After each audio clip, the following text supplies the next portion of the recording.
నమస్తే సార్. నమస్కారం అండి. ఓం శ్రీ గురుభ్యో నమః. సార్, బాడీలో ఉండే ప్రతి ఒక్క డిసీజ్కి అసలు బాడీలో అసలు డిసీజే రావద్దు, లేదా జలుబు కావచ్చు, సంథింగ్ ఏదైనా సరే, చిన్న దగ్గర నుంచి పెద్ద వరకు, క్యాన్సర్ వరకు, ఇలాంటివన్నీ పోవాలంటే సంథింగ్ ఆయుర్వేదిక్లో ఆవగింజంత ఒక చిన్న మెడిసిన్ ఉంటుంది. సో దాన్ని వాడటం వల్ల చాలా మంచి ప్రయోజనాలు ఉంటాయి అని.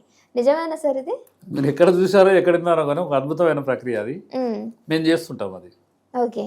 జనరల్గా ఏంటంటే ఒక 9 రకాల ఆకులు, అంటే ఎగ్జాంపుల్ వేపాకు, మన దానిమ్మ ఆకు, లేకపోతే అన్నీ ఇప్పుడు మనకు అన్ని రకాల ఆకులు దొరుకుతుంది. రావి ఆకు, మర్రి ఆకు, మోదుగా ఆకు, సీతఫల ఆకు, మామిడి ఆకు, నిమ్మ ఆకు, ఇట్లా 9 రకాల ఆకులు తీసుకోవాలి. ఓకే.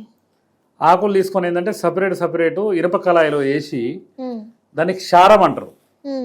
క్షారం తీస్తాం. అయితే వాస్తవంగా ఏంటంటే నేను మన జామ ఆకులు లేకపోతే సీతఫల ఆకులకు క్షారం తీసి నేను ఆ క్యాప్సూల్ రూపంలో, క్షారం తయారైన తర్వాత క్యాప్సూల్ రూపంలో ఇచ్చేది. ఇస్తే షుగర్కు ఇప్పటికి కూడా కంటిన్యూ వాడుతున్నాం. ఒక మహానుభావుడు శ్రీశైలంలో ఒక 45 సంవత్సరాల నుంచి విశేష కృషి చేసి వీటన్నిటి మీద స్టడీ చేసిండు. వాస్తవంగా ఏంటంటే ఆవగింజంత ఇచ్చేది సిద్ధ వైద్యంలో. సిద్ధ వైద్యం అంటే ఏంది? మన ఇంగ్లికము, పాదరసము, ఇవన్నీ అవి మెటల్ సిస్టమ్ ఉంటాయి కాబట్టి వాటి జోలికి మేము పోవు. కాబట్టి ఆ మహానుభావుడు ఏమన్నాడంటే, నేను చేసే సిద్ధ వైద్యం కాదురా బాబు, నువ్వు చేసేది చాలా గొప్ప సిద్ధ వైద్యం. ఎందుకంటే ఈ క్షారాల ప్రక్రియ భారతదేశంలో ఎవరు చేయట్లేరు. నువ్వు చేస్తున్నావు కాబట్టి నీకు ఒక చిన్న చిట్కా చేస్తావు, నువ్వు చేయి బిడ్డ అని అన్నాడు. అయితే వాటిని ఏం చేయాలంటే 9 రకాల ఆకుల్ని క్షారం తీస్తాం, 9 రకాల బెరడులను క్షారం తీస్తాం. ఇప్పుడు మర్రి చెట్టు బెరడు, రావి చెట్టు బెరడు, వేప చెట్టు బెరడు, అన్ని రకాలుగా చెట్లు బెరడులు తీసుకొని అవి దంచి చిన్న చిన్న ముక్కలుగా చేసి ఇనుపకాయలు వేసి వాటిని కూడా క్షారం తీస్తాం. క్షారం అంటే ఏం లేదమ్మా, ఆకులు మొత్తం అందులో వేసి బాగా బాయిల్ చేస్తే ఫస్ట్ బూడిద అవుతాయి. వాటిని కూడా ఇంకా బాగా డ్రై చేసి కాలుస్తే దాంట్లో వచ్చేది సూక్ష్మంగా వచ్చేదే క్షార పద్ధతి పౌడర్, క్షార మిశ్రమం అంటారు.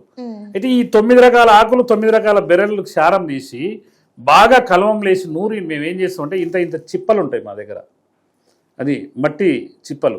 ఒక చిప్ప తీసుకొని ఇప్పుడు మేము రుద్దుకున్న మిశ్రమాన్ని దాంట్లో వేసి పైన ఒక చిప్ప పెట్టి దాన్ని చుట్టూ సీల్ చేస్తాం. బట్ట పెట్టి సీల్ చేసి ఆవుపేడ పెట్టి పూస్తాం, లేకపోతే ఎర్రమట్టి పోసి పూసి చుట్టూ 108 పిడికలు పెట్టి దాన్ని కాలుస్తాం. దాన్ని పుటవ అంటారు.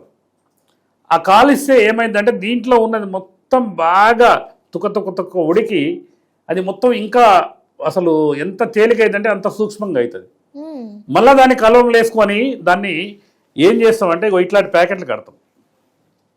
మీకు ఏంటంటే జనరల్గా చూపెడదామని తీసుకొచ్చిందనమాట. ఇంత సూక్ష్మంగా దీంట్లో ఎంతమంది ఉంటుందో చూడండి మీరు ఒకసారి.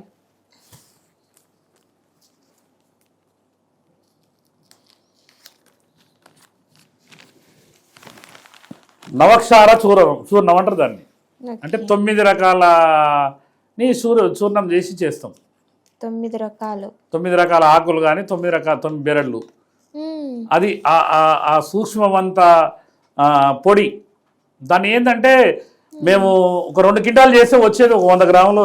లాస్ట్కు ప్రాసెస్ చేస్తే 9 రకాల గిట్క ఆ విధంగా పుటాలు వేస్తే వచ్చేది గింతంత వస్తుంది. ఒక 50 గ్రాములు 60 గ్రాములు వస్తుంది, మెల్లమెల్ల కింద పడుతుంటుంది. దాన్ని ఏం చేస్తామంటే ఎవరు వచ్చినా కూడా ఒక 5 నుంచి 10 పొట్లాలు 15 పొట్లాలు వేస్తాం. డే బై డే ఇది గినక వేసుకొని, ఇది ఎట్లా వేసుకోవాలంటే దీన్ని ఫ్యాన్ బంద్ చేసి దీన్ని ఓపెన్ చేసి ఈ చేతులు వేసుకోవాలి. ఈ చేతులు వేసుకొని ఇంత ఆవు వెన్న తీసి ఇట్లా రుద్దుకొని తీసేయాలి.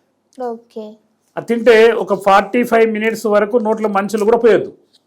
ఇది తీసుకున్న తర్వాత దానివల్ల ఏంటంటే మా గురువులు చెప్పిన విద్య వాళ్ళు ఏంటంటే ఏది కూడా తూచ తప్పకుండా ఆ విధంగా చేస్తేనే బాగుంటుందని. ఒక 45 మినిట్స్ కనుక వాటర్ తాగుకుంటూ ఉంటే, అసలు మేము క్యాన్సర్కి ఇచ్చి చూసినాము, మన పార్కిన్సన్కి ఇచ్చినాము, జలుబుకి ఇచ్చినాము, దగ్గుకి ఇచ్చినాము, మోకాళ్ళ నొప్పులకి ఇచ్చినాము.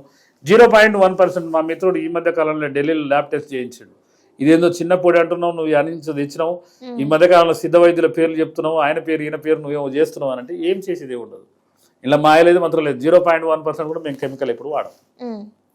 మాకేంటంటే శుద్ధులు ఈ అన్ని గురువులు చెప్పిన ప్రక్రియలు ఈ విధంగా మేము తయారు చేసి ఇస్తాము. ఇది కనుక వాడితే చాలా మంది ఏంటంటే కొన్ని విషయాలు మీకు చెప్పొద్దు కానీ క్యాన్సర్ మా వాళ్ళు మా అనువంశిక వైద్యులు చేసేది మొత్తం ఇదే.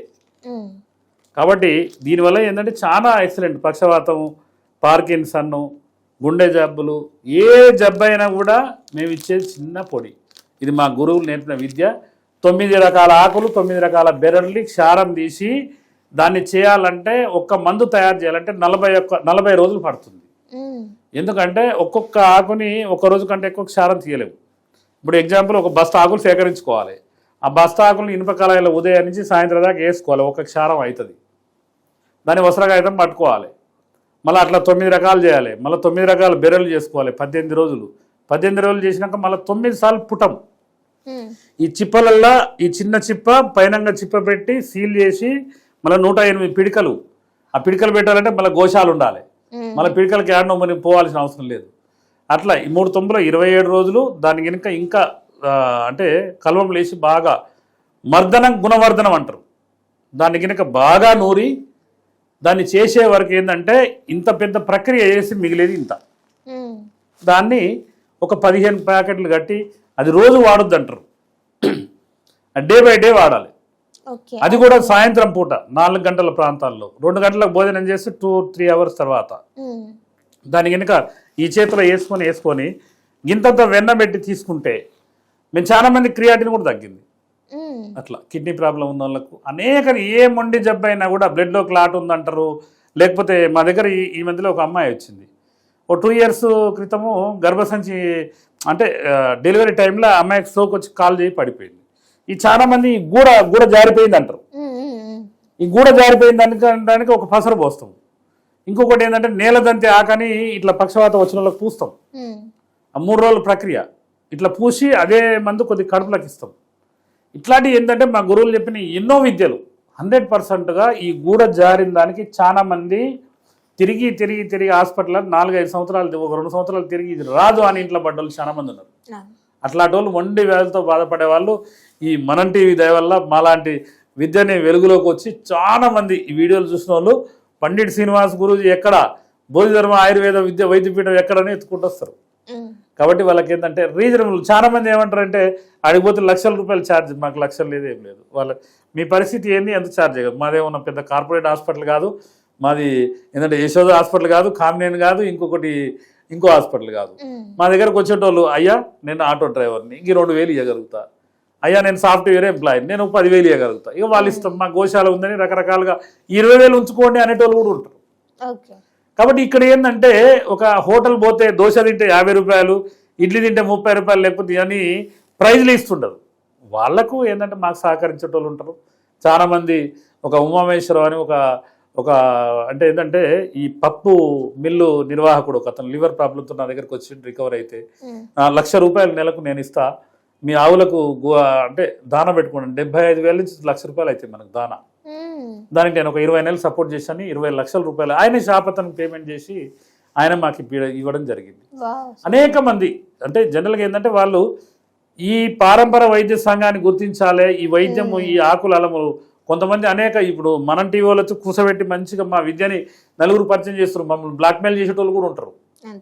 కాబట్టి ఏంటంటే ఈ విద్య అనేది అంతరించిపోవద్దు. అనేక మంది చాలా మంది మా దగ్గరికి మేమేం చేస్తామంటే ఈ మందులు తయారు చేసేటప్పుడు ఇప్పుడు ఎగ్జాంపుల్ నిర్మల ఒక వాహిద్ బాయ్ అని ఒకతను ఉన్నాడు, లేకపోతే భద్రాచలంలో మా మిత్రుడు ఉండే ఒకతను, అంటే వీళ్ళు రామంచి శ్రీనివాస్ అని, హైదరాబాద్లో యాత్రి మహర్షి గారు అని, మేమందరం ఒక 4-5 కలిసి ఒక వారం రోజులు క్యాంప్ వేసి ఇవన్నీ మందులు తయారు చేసుకుంటాం. కాబట్టి ఎట్టి పరిస్థితుల్లో దయచేసి ఈ యొక్క పారంపర వైద్య సంఘాన్ని గుర్తించండి. పారంపర వైద్యులే మొట్టమొదటి వైద్యులు. మేము చరకుడు వాగ్భట మహర్షి వాళ్ళ వారసులం మేము. ఎందుకంటే మేము మాకు చదువులు లేకపోయినా కూడా ఎంతో విజ్ఞానం ఇచ్చింది ఈ ప్రకృతి, మాకు విజ్ఞానాన్ని ఇచ్చింది. కాబట్టి మమ్మల్ని గుర్తించండి. తప్పకుండా మీరు 100% 100% మిమ్మల్ని ఆరోగ్యవంతులుగా చేస్తాం. ధన్యవాదాలండి.